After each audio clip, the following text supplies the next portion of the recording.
দীর্ঘ 14 বছর পর আমাদের চুয়াডাঙ্গা জেলায় এই কাউন্সিল হতে যাচ্ছে। এই কাউন্সিলকে কেন্দ্র করে আমাদের ভারপ্রাপ্ত চেয়ারম্যান জনাব তারেক রহমানের যে নির্দেশনা আছে, সেই নির্দেশনা অনুযায়ী আমরা স্বচ্ছ ব্যালটের মাধ্যমে আমরা কাউন্সিলরদের সরাসরি ভোটের মাধ্যমে আমাদের নেতা নির্বাচিত হবে। ইতিপূর্বে 2022 সালের জানুয়ারিতে আমাদের 31 সদস্য বিশিষ্ট আহ্বায়ক কমিটি হয়। আহ্বায়ক কমিটি হওয়ার পরে প্রত্যেকটি ওয়ার্ডে আমরা সম্মেলনের মাধ্যমে আমরা ওয়ার্ড কমিটি তৈরি করেছি। 369টি ওয়ার্ড কমিটি তৈরি করেছি। ইউনিয়ন কমিটির সরাসরি ভোটের মাধ্যমে আমরা ইউনিয়ন কমিটি করেছি। উপজেলা এবং পৌরসভার কমিটিগুলোও আমরা সরাসরি ভোটের মাধ্যমে করেছি। আপনারা জানেন যে আলমডাঙ্গা উপজেলার যে সম্মেলন হয়েছিল, আমাদের কেন্দ্রীয় নেতৃবৃন্দ ছিলেন, এবং চুয়াডাঙ্গা সদর এবং পৌরসভার যে সম্মেলন হয়েছিল, সরাসরি ভোটের মাধ্যমে এই সম্মেলন অনুষ্ঠিত হয়েছিল। আমরা শহীদ জিয়ার আদর্শে আমরা দল করি।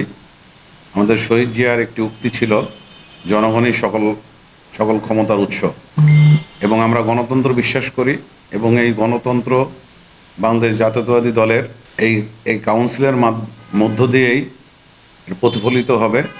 আমরা এই কাউন্সিলে চুয়াডাঙ্গা জেলা বিএনপি ঐক্যবদ্ধ। চুয়াডাঙ্গা জেলা বিএনপির ভিতরে কোনো দ্বিমত নাই। এখানে নেতৃত্বের প্রতিযোগিতা আছে।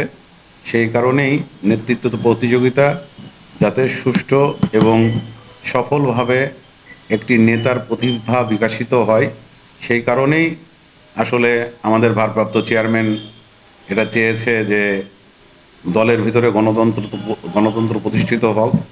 এবং বাংলাদেশের বর্তমান যে পরিস্থিতি, আমরা যে গণতন্ত্রের জন্য যে লড়াই করছি, বৈষম্যের জন্য যে লড়াই করছি, সেটা প্রথমেই আমাদের দল থেকে শুরু হোক। দল থেকে শুরু হয়ে দেশের প্রত্যেকটি অঞ্চলে যাতে এই গণতন্ত্র ছড়িয়ে পড়ে, এবং আগামী দিনের বাংলাদেশ যাতে গণতান্ত্রিক সরকার প্রতিষ্ঠিত হয়, এই লক্ষ্যে আমাদের ভারপ্রাপ্ত চেয়ারম্যান জনাব তারেক রহমান দিনরাত পরিশ্রম করছে, দিনরাত কাজ করছে।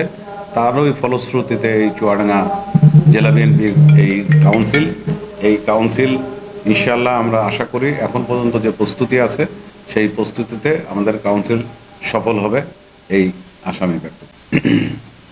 এখানে আমাদের চুয়াডাঙ্গা জেলাতে এখানে 9টি ইউনিট আছে। 9টি ইউনিটের ভিতরে একটি কমিটি এখনও করা সম্ভব হয়নি। আমরা 8টা ইউনিট কমিটি করেছি। উপজেলা এবং পৌরসভা এবং একটি থানা, এই প্রত্যেকটা ইউনিট কমিটির 101 সদস্য বিশিষ্ট যে কমিটি আছে, সেই 101 সদস্য বিশিষ্ট সেই কমিটিতে যারা আছে তারাই হলো কাউন্সিলর, এবং তাদের মতামতের ভিত্তিতেই এখানে হচ্ছে যে জেলা বিএনপি গঠন হবে।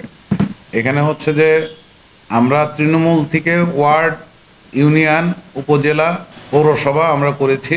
এই পৌরসভার এবং উপজেলার 101 সদস্য বিশিষ্ট এরাই হচ্ছে ভোটার।